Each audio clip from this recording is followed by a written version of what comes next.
पादप की गतियां। तो पादप की गतियां दो प्रकार की होती है आपके, एक तो है वृद्धि आश्रित यानी कि वृद्धि से रिलेटेड, और एक वृद्धि से रिलेटेड नहीं है। वो गति आपके कंपान कुंचन जो कि छुई मुई के पादप में होती है।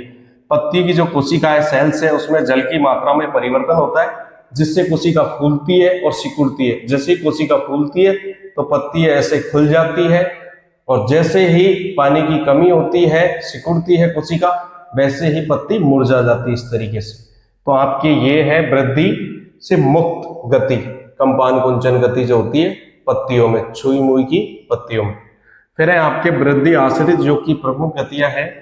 पहली है प्रकाशानुवर्तन। अब यहाँ पे प्रकाश है, प्रकाश में आप देख रहे हो कि पेड़ के दो भाग हैं आपके, एक प्रोह जिसे हम तने के रूप में देखते हैं, और एक जमीन के अंदर जड़।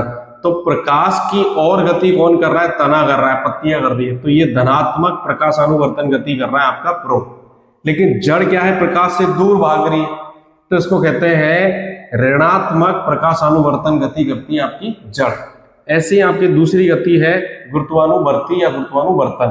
तो आपके ये पत्तियां जो होती है, प्रो का भाग होता है, ये तो क्या होता है? गुरुत्व आकर्षण बल नीचे लगता है, उससे दूर जा रहा है, ऊपर जा रहा है, तो ऋणात्मक गुरुत्वानुवर्तन गति होती है आपके प्रो में। और जड़ के अंदर ये गति होती है धनात्मक गुरुत्वानुवर्तन। फिर तीसरी गति है आपके रसायनुवर्तन। पराग नलिका, आपको पता है ये आपकी वर्तिकाग्र है, ये बीच में आपकी वर्तिका है, नीचे अंडप है।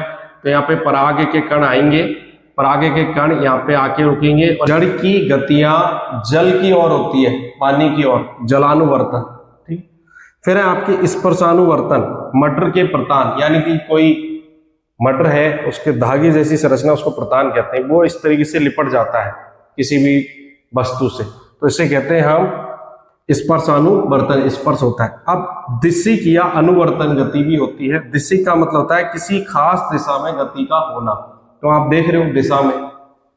अब क्या होता है कि जैसे प्रतान की बात करें तो मटर का वो हिस्सा, यानी प्रतान का वो हिस्सा जो नया है, जिसने स्पर्श कर रखा है किसी वस्तु को, वो तो कम वृद्धि यानी विकास करेगा, और जो हिस्सा दूर है वो ज्यादा वृद्धि और विकास करेगा। ये आपकी है पादप की गतियां, जो आपके एक क्वेश्चन इसमें से भी आता ही आता है। आपको ये वीडियो 1 से 2 बार देखना है। देखने के बाद आपको ये वीडियो लगभग 1 से 2 बार देखना है, जिससे आपकी पादप की गतियां समझ में आ सके।